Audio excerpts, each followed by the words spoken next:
Bonjour à tous, je me présente Tarek Hermi. Une expérience avec vous et j'ai besoin de vous. De quoi il s'agit? De belles personnes sur notre ville qui brillent dans l'ombre. J'ai envie, avec vous, de les mettre en lumière. Prenez contact avec nous, on se déplacera ensemble pour aller les voir. C'est parti!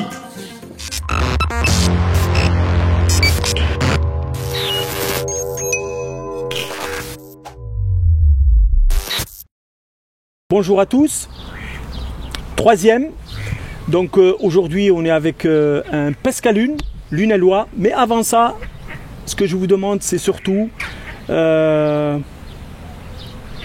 vous voulez que nos reportages soient un maximum partagés, vus et valorisés, n'oubliez pas le petit pouce, mais surtout vous abonner sur notre chaîne YouTube.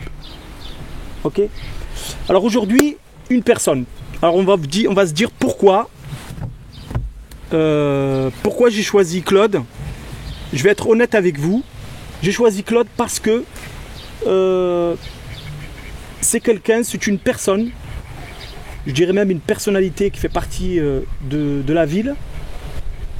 Il m'a bercé dans ma jeunesse. Et juste pour vous donner une idée, ceci, c'est un dessin de Claude. Et là, moi, je devais avoir, même pas majeur, même 17-18 ans. Et ces dessins-là, ils m'ont bercé. Et donc, après quelques années, je me dis, ben, cette personne, elle est de Lunel. Il est toujours là, il est toujours présent parmi nous. C'est un artiste. Et il fait plein de belles choses. Et j'avais envie de remettre un coup de projecteur sur son aventure, sur son côté artistique, je dirais. Et on va échanger ensemble. Il va nous expliquer tout ça, son parcours. Bonjour Claude. Bonjour Tar. Merci en tous les cas d'avoir répondu à notre invitation parce que c'est pas évident. Hein. Il y a quelques personnes déjà, j'ai posé, ils osent pas, c'est quelque chose qui n'est pas évident. Comme je disais tout à l'heure, tu nous as bercé, tu m'as bercé. En tout cas, je t'en remercie parce que moi personnellement, à travers des images comme ça, ben, tu m'as fait rêver et j'avais envie de passer un moment avec toi.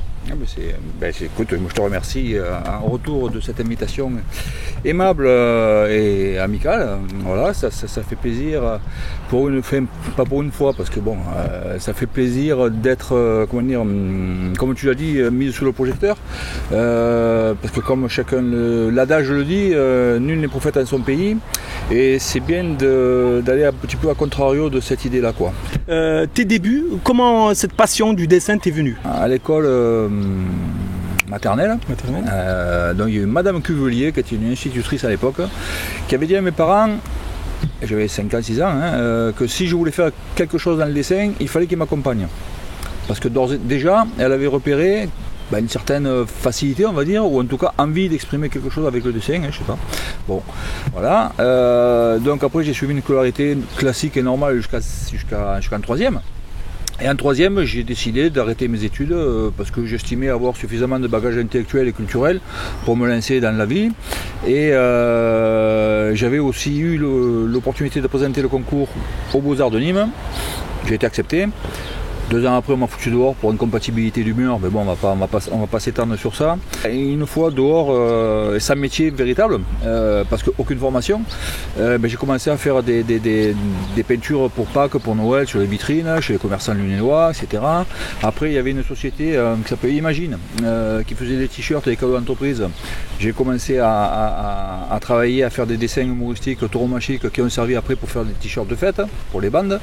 Planchon, qui était imprimeur à l'époque, a imprimé la toute première affiche sous la demande de Martin Figère, qui présentait un film de taureau, en fait. Donc ça a été ma toute première affiche en 85, qui m'a mis un pied à l'étrier avec les imprimeurs. Tu vois, je commence à rentrer et à apprendre le métier aussi de l'image, en fait.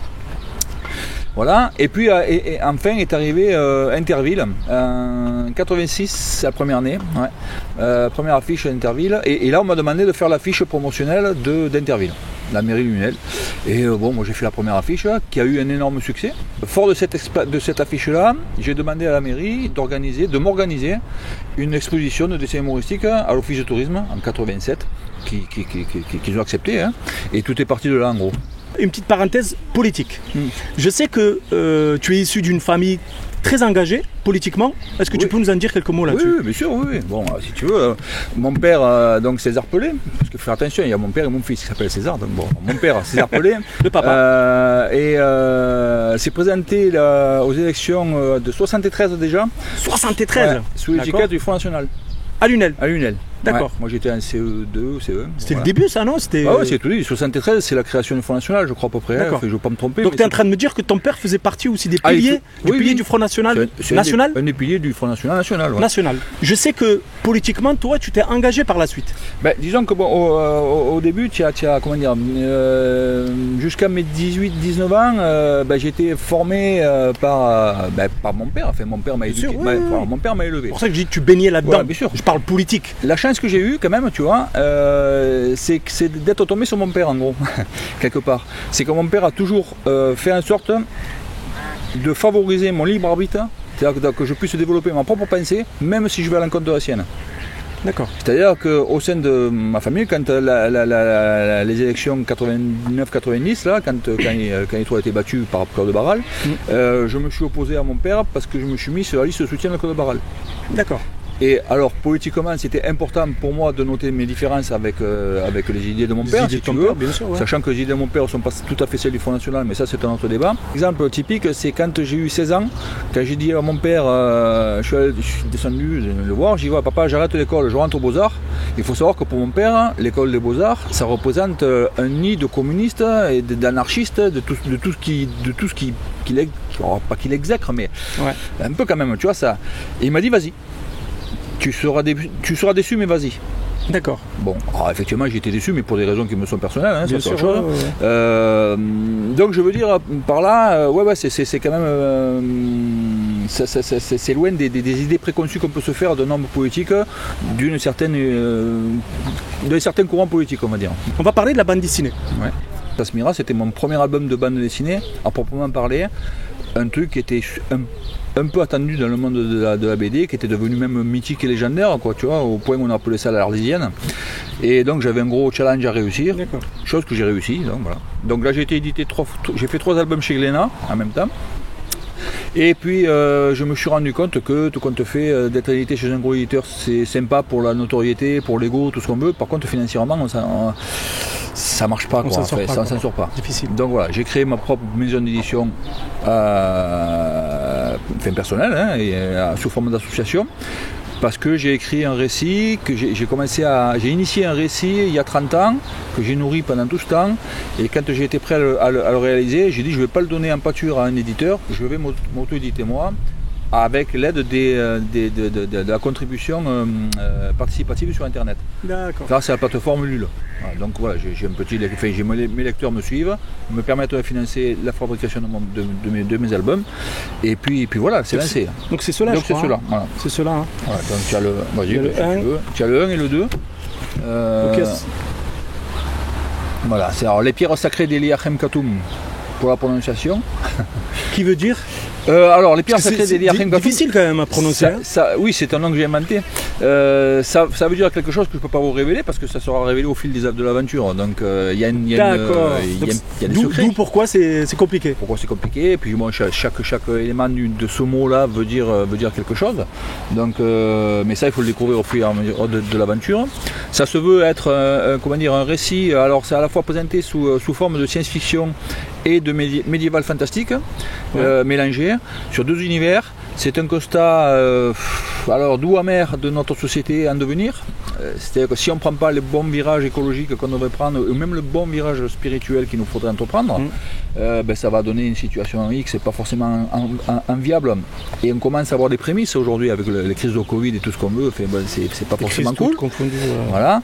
Et après, d'autre côté, il y a un penchant un peu plus écologique qui permet de donner une réponse plus positive et dire peut-être que si on aborde la vie et la société d'une autre manière, en se considérant les uns les autres, si tu veux, on pourrait peut-être construire plutôt que de détruire en fait. Voilà. Pour aller dans la continuité, je sais que tu travailles sur de gros projets, mais tu as aussi travaillé sur des projets de dessin animé. À un moment donné, sur le festival de Fabregas, notamment, est arrivée une boîte une société de production de dessins animés 3D qui s'est installée à Montpellier, ça s'appelle Dwarf Labs, qui ils cherchaient d'abord un prof de storyboard. Ils ont vu mon travail, ils ont vu ma façon de discuter avec les gens, de partager, ils m'ont proposé le job, j'ai dit ok.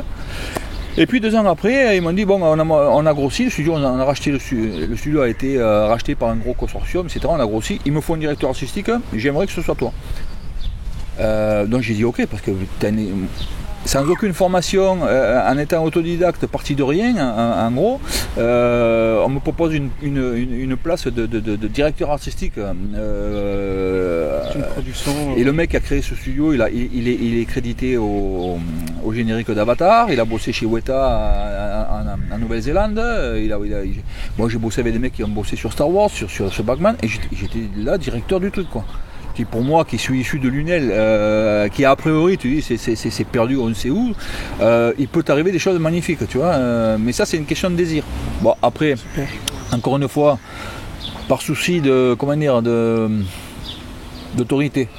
Et puis aussi de liberté. Moi, j'aime beaucoup trop ma liberté pour m'enfermer quelque part. Même si le salaire était, pour une fois, je gagnais ma vie parce que j'étais en CDI, donc j'ai une position super confortable en termes de salaire et tout ça. Au bout de 11 mois, j'ai posé ma démission, j'ai dit c'est pas fait pour moi parce que ma liberté vaut pas ce prix-là. Moi, ce que j'ai admiré chez toi, en tout cas dans ton parcours, c'est qu'en discutant avec toi, je me rends compte que tu as fait quand même pas mal de festivals où tu as fait quand même le tour de la France, même dans l'international, en Europe. Et je te souhaite aller au Japon, pourquoi pas. Oui, c'est pas interdit. Travailler avec des grosses productions qui travaillent. Et ça, moi personnellement, j'étais admiratif de ça. Toi qui as quelque part une petite étincelle dans ma jeunesse. Et aujourd'hui, avec ce beau parcours, donc on peut se dire aussi que oui, être lunellois, Pescalune, on peut aussi se projeter autour de la planète. Et c'est ça qui est génial. C'est une question d'envie. Si tu as envie de faire ça, tu en as besoin, tu vas apprendre. Il faut travailler. Il faut se donner les moyens. Il faut se donner les moyens, il faut travailler. Voilà. Et donc effectivement, ce côté un peu Pescalune, ça peut te confiner à la pescalunité si tu veux. L'avantage que j'ai eu, et là c'est en ça que je vais rendre hommage donc à mon père encore une fois, qui a accepté que j'étais quelqu'un de différent de lui, capable de penser autrement que lui, qui m'a laissé, il n'a pas eu le choix non plus, j'ai été, donc je me suis engagé en politique face à Arnaud aussi, avec Lunel autrement, fait l'association politique, ça m'a permis à 16 ans, je suis rentré aux Beaux-Arts, mais dans le même temps, j'ai fait une préparation militaire à parachutiste. Et tout mon travail de bande dessinée, c'est aussi le résultat de tout ça. C'est prendre le temps de regarder les choses, de comprendre les mécanismes, les modes de pensée, pourquoi on en arrive à être comme ça ou pourquoi on en arrive à être comme ça, ce qui permet de justifier beaucoup de choses et de comprendre que le monde n'est pas sectorisé, le monde il est holistique. C'est-à-dire que si tu ne prends pas tout en considération, tu ne peux pas comprendre le monde. Je sais que tu es dans le coup sur un projet là. J'ai vu des très belles images que vous êtes en train de réaliser sur un grand terrain. D'ailleurs, je me demande si c'est pas très loin d'ailleurs d'ici, où il y a, on voit la planète portée. Donc c'est quoi ce projet là sur Lunel? Ça c'était dans le cadre de la Semaine de la Terre. D'accord. La mairie de Lunel, comme cette année avec le Covid, elle a été reportée, mais comme la mairie voulait marquer le coup le jour de la Semaine de la Terre, en fait, la mairie a convoqué la majorité des artistes lunélois. Je crois que la plupart ont ont accepté, ouais. Et donc il fallait vite fait faire un truc. Alors l'idée c'était préserver la planète. Donc moi j'ai fait un petit dessin qui représente deux mains qui enserrent la planète pour la protéger. Ouais. Et après, chacun a fait ce qu'il a voulu autour du thème. Voilà. Franchement, c'est un vrai plaisir. Moi, j'ai eu le privilège de partager des moments avec toi. Et franchement, j'espère qu'il y en aura d'autres. Et c'est ce que je conseille d'ailleurs aux Lunalois, de ne pas hésiter de venir te rencontrer, voir ton travail, mais aussi échanger avec toi. Franchement, moi, c'était un vrai plaisir d'échanger avec toi.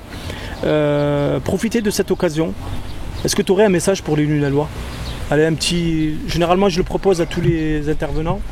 Un petit message aux Lunalois, plus précisément. Ouais, en fait, moi je considère que le monde de l'humanité manque de considération. Tu vois, et c'est la pire des choses, c'est ça. C'est passer à côté de quelqu'un et de ne pas le saluer, ou de ne pas lui dire bonjour, ou de ne pas y sourire.